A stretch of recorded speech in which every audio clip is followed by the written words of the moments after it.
Shalom peuple de Dieu, ici le révérend Guillaume Elias Semia. Je voudrais m'adresser ce matin à toute la nation ivoirienne, aux jeunes gens qui vivent dans cette nation, de la part du Seigneur. Je suis là ce matin, non pas pour donner une prophétie, le temps n'est pas aux prophéties, mais à l'application de la parole de Dieu.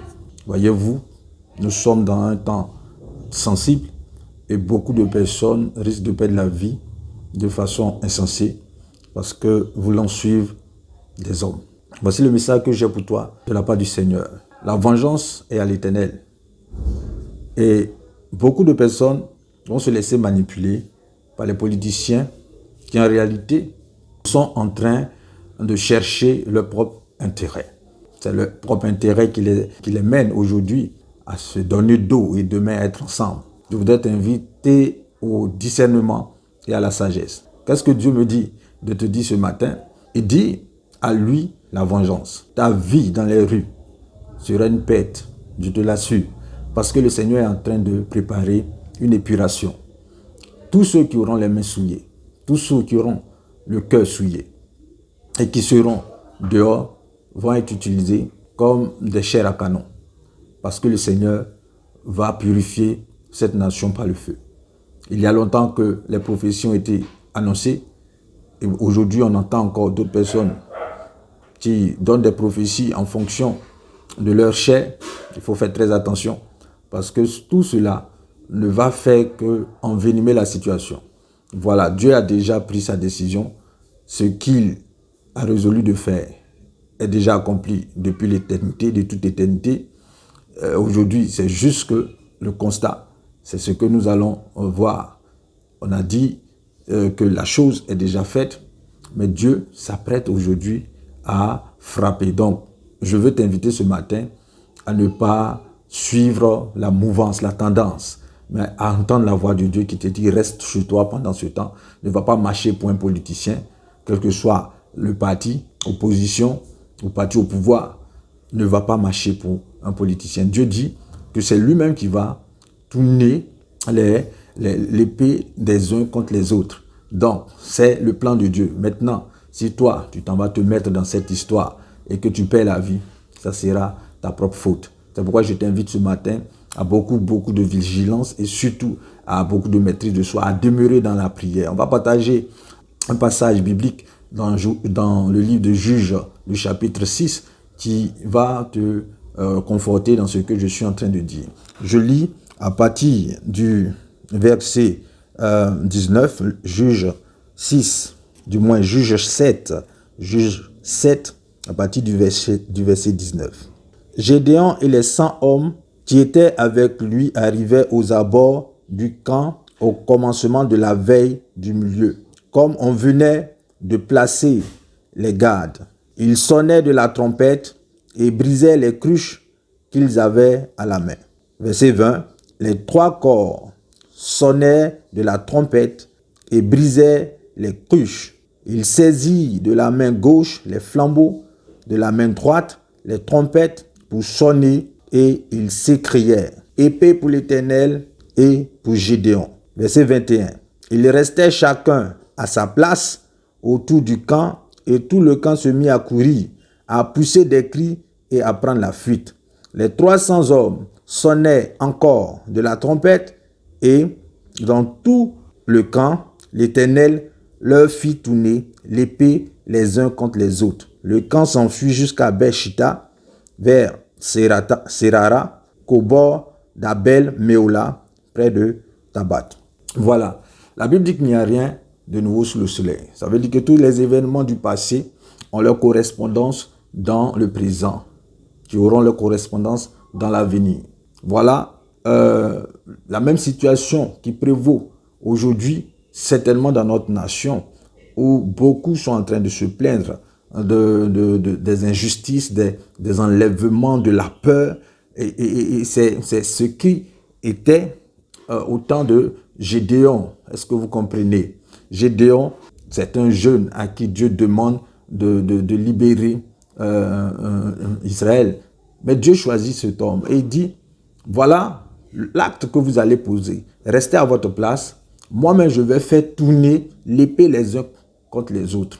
Dieu est capable de faire des choses extraordinaires. Il n'a pas besoin de ta présence dans la rue pour que tu te fasses tuer. Il veut que tu vives pour voir la nouvelle nation qu'il est sur le point de bâtir. Pour voir la nouvelle nation qu'il est en train de bâtir. N'écoutez pas tous ces faux hommes de Dieu qui sont en train de dire qu'ils sont des prophètes et qui prophétisent, mais dans leur prophétie, ils ont des partis pris. Ils ne parlent pas de la part du Seigneur.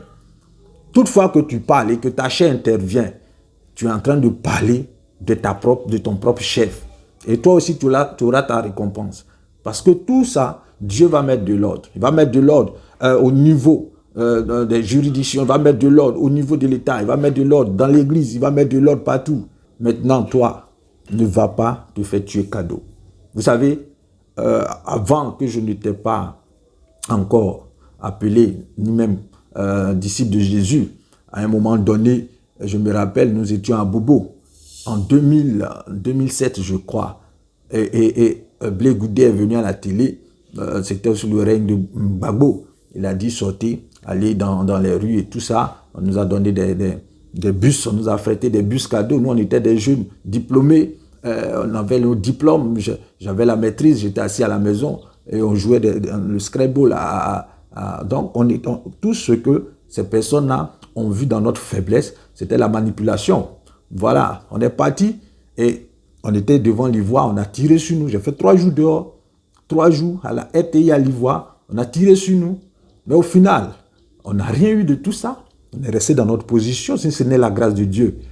J'ai vu Hubert Oulaï qui était ministre du Travail dans le temps, venir chercher des personnes dans notre quartier qui étaient de sa famille, qui étaient de son bord, et qui les ont fait rentrer à la police alors que les diplômés étaient assis. Donc, je ne peux pas mettre ma confiance aujourd'hui dans l'homme. Est-ce que vous comprenez? Je mets ma confiance dans l'Éternel parce que c'est lui qui m'a positionné là où je suis.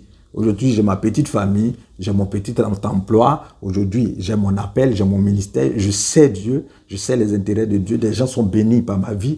Voilà l'essentiel, bien-aimé. Si j'étais mort ce jour-là, parce que beaucoup de personnes sont mortes. On a des amis qui ont péri sur le pont lorsque les hélicoptères tiraient. Est-ce que vous comprenez? Mais moi-même, je ne savais pas pourquoi j'étais là-bas. Parce que vous comprenez que par des manipulations spirituelles, par des manipulations occultes, on peut activer des hôtels pour que la jeunesse puisse sortir.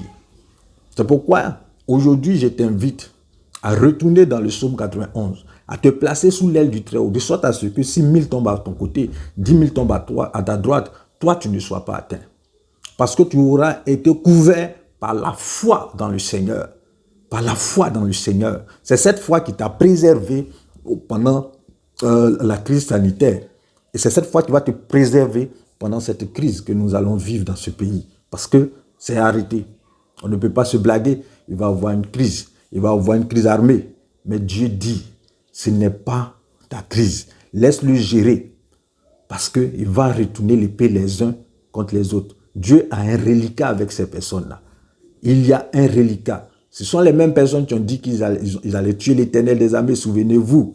Donc aujourd'hui, il faut t'extirper de là.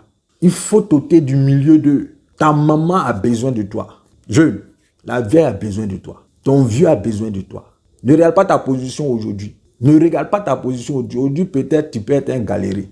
Tu peux être quelqu'un aujourd'hui, ça ne va pas chez toi. Mais ce que j'ai en train de te dire là, le plan de Dieu là, ça commence pour toi après cette crise. Mais si tu es mort, est-ce que tu peux bâtir cette entreprise que Dieu est en train de me montrer? Non, il ne faut pas te mêler à ces choses-là. Il ne faut pas te mêler à ces choses-là.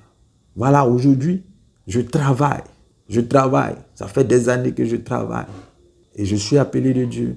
Et par ma vie, Dieu fait des grâces aux gens. Tu peux servir mieux que ça. Ne va pas te faire tuer.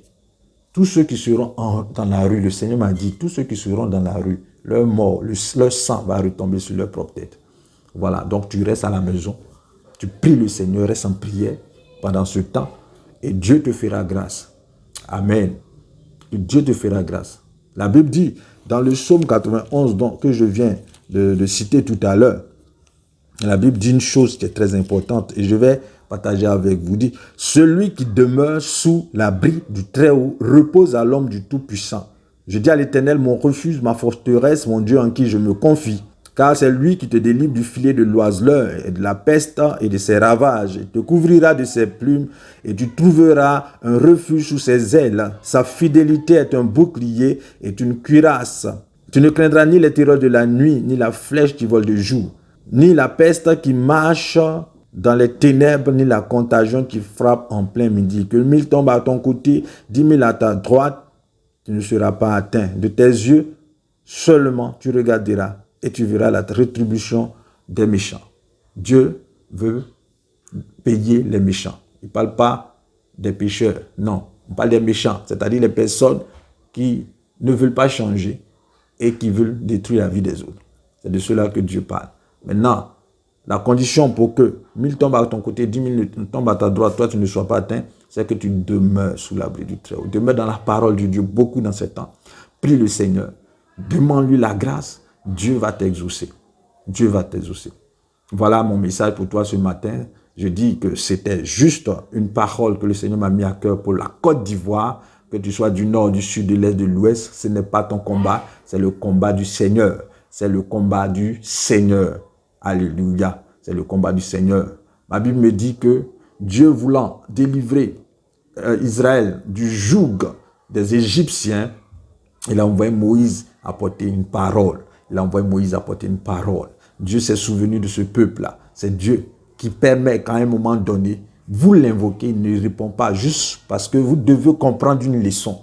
C'est le but du désert, comprendre une leçon que Dieu veut t'inculquer pour que tu sois sage, pour que tu sois intelligent. Je crois qu'aujourd'hui, Côte d'Ivoire, ton cœur doit revenir au Seigneur. Un homme ne peut rien faire pour toi. C'est Dieu qui peut faire tout pour toi. C'est Dieu qui a créé cette nation. C'est Dieu qui y a institué les lois. C'est Dieu qui y a institué des personnes, des autorités, mais qui aujourd'hui se sont levées et qui défient Dieu de façon frontale. Ce n'est pas ta guerre, frère. Ce n'est pas ta guerre, ma soeur. C'est la guerre de l'Éternel. Il a déjà accompli. Il a fait de plus grandes choses. Et vous allez voir qu'après ce temps, beaucoup de personnes vont craindre Dieu. Le Dieu dont on parle. Parce que c'est à cause de ces mauvais hommes de Dieu qui ont des profits politiques que le nom de Dieu est terni aussi. Mais Dieu va frapper. Il va frapper et beaucoup vont tomber parce qu'ils ne vont pas se repentir. La Bible dit que lorsque Jésus est en train de parler à ses disciples, il y a des disciples qui sont venus dire que voilà, Hérode a fait mêler le sang des Juifs à leur sacrifice. Jésus leur a posé la question. Pensez-vous que ceux-là qui sont morts, ils aient été plus coupables que les autres? Non. Mais j'ai dit une chose, si vous ne vous repentez, vous mourrez aussi. Donc, tu entends ce message ce matin, il faut te repentir. Te repentir, c'est-à-dire ramener ton cœur à Dieu. Revenir à Dieu. Le mariage que tu cherches, les voitures que tu cherches, toutes ces choses-là, si tu es mort, tu ne pourras pas en bénéficier. Que Dieu te bénisse. C'était le révérend Guillaume Elia Sémian. À très bientôt. Amen.